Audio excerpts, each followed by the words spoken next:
പ്രിയമുള്ളവരെ, വിശുദ്ധ ബൈബിൾ ഉൽപ്പത്തി മുതൽ വെളിപാട് വരെ നമുക്കൊന്നിച്ച് ഒരു വട്ടമെങ്കിലും വായിച്ച് ധ്യാനിക്കുക എന്ന ഉദ്ദേശത്തോടു കൂടിയാണ് ഈ പോഡ്കാസ്റ്റ് ചെയ്യുന്നത്. ഈ ബൈബിൾ പാരായണത്തിന് നമ്മൾ ഉപയോഗിക്കുന്നത് POC മലയാളം ബൈബിളാണ്. ഓർക്കുക, നാം വചനം വായിക്കുമ്പോൾ ഈശോ വചനമായി നമ്മോടൊപ്പം ഉണ്ടായിരിക്കും. മുടക്കം കൂടാതെ വചനം വായിക്കുന്നത് ഒരു നിയോഗമായി നമുക്കെടുക്കാം. അതിനായി പരിശുദ്ധാത്മാവേ, ഞങ്ങളെ ശക്തിപ്പെടുത്തണമേ എന്ന് പ്രാർത്ഥിക്കാം. അതോടൊപ്പം വചനത്തിലെ വാഗ്ദാനങ്ങൾ ഞങ്ങളിലും ഞങ്ങളുടെ കുടുംബങ്ങളിലും നിറവേറണമേ എന്ന് പ്രാർത്ഥിച്ചുകൊണ്ട് നമുക്ക് ആരംഭിക്കാം.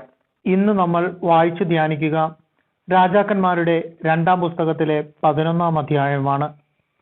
യൂദാ രാജ്ഞി അത്താലിയ. അഹസിയായുടെ അമ്മ അത്താലിയ മകൻ മരിച്ചു എന്ന് കേട്ടപ്പോൾ രാജകുടുംബത്തെ സമൂലം നശിപ്പിച്ചു. എന്നാൽ അഹസിയായുടെ സഹോദരിയും യോറാം രാജാവിന്റെ പുത്രിയുമായ യഹോഷേബ രാജകുമാരന്മാർ വധിക്കപ്പെടുന്നതിന് മുൻപ് അഹസിയായുടെ പുത്രൻ യോവാഷിനെ ധാത്രിയോടൊപ്പം കിടക്കറയിൽ ഒളിപ്പിച്ചു. അങ്ങനെ അവൻ വധിക്കപ്പെട്ടില്ല.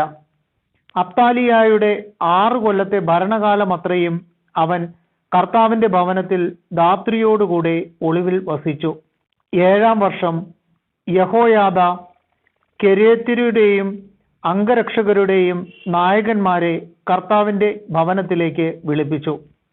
അവിടെ അവൻ അവരെ കൊണ്ട് സത്യം ചെയ്യിക്കുകയും അവരുമായി ഉടമ്പടി ഉറപ്പിക്കുകയും ചെയ്തു. അനന്തരം അവൻ രാജകുമാരനെ അവർക്ക് കാണിച്ചു കൊടുത്തു.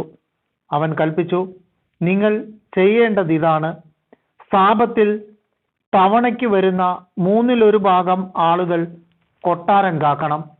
ഒരു വിഭാഗം സൂർ കവാടത്തിലും 3-ാമത്തെ ഭാഗം അംഗരക്ഷകന്മാരുടെ പുറകിലുമുള്ള കവാടത്തിലും നിൽക്കണം. സാപത്തിൽ തവണ വിടുന്ന 2 വിഭാഗങ്ങൾ ആയുധമേന്തി കർത്താവിന്റെ ആലയത്തിൽ എപ്പോഴും രാജാവിനോടൊപ്പം ഉണ്ടായിരിക്കണം. സൈന്യത്തെ സമീപിക്കുന്നവൻ ആരായാലും അവൻ കൊല്ലപ്പെടണം. നായകന്മാർ പുരോഹിതൻ യഹോയാദായുടെ കൽപ്പന അനുസരിച്ചു. അവർ സാപത്തിൽ തവണ വന്നവരും വിട്ടവരുമായ തങ്ങളുടെ സൈന്യത്തെ അവന്റെ അടുക്കൽ കൊണ്ടുവന്നു. പുരോഹിതൻ കർത്താവിന്റെ ഭവനത്തിൽ സൂക്ഷിച്ചിരുന്ന ദാവീദ് രാജാവിന്റെ കുന്തങ്ങളും പരിചകളും നായകന്മാരെ ഏൽപ്പിച്ചു. കാവൽ ഭടന്മാർ ആയുധധാരികളായി തെക്ക് വശം മുതൽ വടക്ക് വശം വരെ ബലിപീഠത്തിനും ആലയത്തിനും ചുറ്റും നിലകൊണ്ടു. അനന്തരം അവൻ രാജകുമാരനെ പുറത്തു കൊണ്ടുവന്നു. കിരീടമണിയിച്ച് അധികാരപത്രവും നൽകി. അവർ അവനെ രാജാവായി പ്രഖ്യാപിച്ച് അഭിഷേകം ചെയ്തു. അവർ കരഘോഷത്തോടെ രാജാവ് നീണാൾ വാഴട്ടെ എന്ന് ഉദ്ഘോഷിച്ചു. കർത്താവിന്റെ ആലയത്തിൽ ജനത്തിന്റെയും കാവൽക്കാരുടെയും ശബ്ദം കേട്ട് അത്താലിയ അങ്ങോട്ട് ചെന്നു. രാജാവ് ആചാരമനുസരിച്ച് തൂണിന്റെ സമീപം നിൽക്കുന്നത് അവൾ കണ്ടു. സേനാനായകന്മാരും കാഹളം മുഴക്കുന്നവരും രാജാവിന്റെ അടുത്തു നിന്നിരുന്നു. ജനങ്ങളെല്ലാം ആനന്ദഭരിതരായി കാഹളം മുഴക്കിക്കൊണ്ടിരുന്നു. അത്താലിയ വസ്ത്രം കീറി രാജദ്രോഹം, രാജദ്രോഹം എന്ന് വിളിച്ചു പറഞ്ഞു. പുരോഹിതൻ യഹോയാദ സേനാപതികളോട് കൽപ്പിച്ചു, അവളെ സൈന്യനിരകളുടെ ഇടയിലൂടെ പുറത്തു കൊണ്ടുവരുവിൻ. അവളുടെ പക്ഷം ചേരുന്നവരെ വാളിനിരയാക്കുവിൻ. ദേവാലയത്തിൽ വെച്ച് അവളെ വധിക്കരുത്. അവർ അവളെ പിടിച്ച് കൊട്ടാരത്തിന്റെ അശ്വകവാടത്തിങ്കൽ കൊണ്ടുവന്ന് അവിടെ വെച്ച് വധിച്ചു. തങ്ങൾ കർത്താവിന്റെ ജനം ആയിരിക്കും എന്ന് രാജാവിനെയും ജനത്തെയും കൊണ്ട് കർത്താവുമായി യഹോയാദ ഉടമ്പടി ചെയ്യിച്ചു. രാജാവും ജനവും തമ്മിലും ഉടമ്പടി ചെയ്യിച്ചു.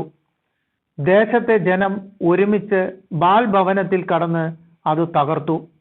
ബലിപീഠവും വിഗ്രഹങ്ങളും തച്ചുടയ്ക്കുകയും ബാലിന്റെ പുരോഹിതൻ മത്താനെ ബലിപീഠത്തിന് മുൻപിൽ വെച്ച് കൊല്ലുകയും ചെയ്തു. അനന്തരം പുരോഹിതൻ കർത്താവിന്റെ ഭവനം സൂക്ഷിക്കാൻ കാവൽക്കാരെ ഏർപ്പെടുത്തി. അവൻ കാവൽ സൈന്യത്തിന്റെ കവാടത്തിലൂടെ പടനായകന്മാർ, കരീത്യർ, കാവൽക്കാർ എന്നിവരുടെയും ജനത്തിന്റെയും അകമ്പടിയോടെ രാജാവിനെ ദേവാലയത്തിൽ നിന്ന് കൊട്ടാരത്തിലേക്ക് കൊണ്ടുവന്നു. അവൻ സിംഹാസനത്തിൽ ഉപവിഷ്ടനായി. ജനം ആഹ്ലാദഭരിതരായി. കൊട്ടാരത്തിൽ വെച്ച് അത്താലിയ വധിക്കപ്പെട്ടപ്പോൾ നഗരം ശാന്തമായി. ഭരണമേൽക്കുമ്പോൾ യോവാഷിന് 7 വയസ്സായിരുന്നു.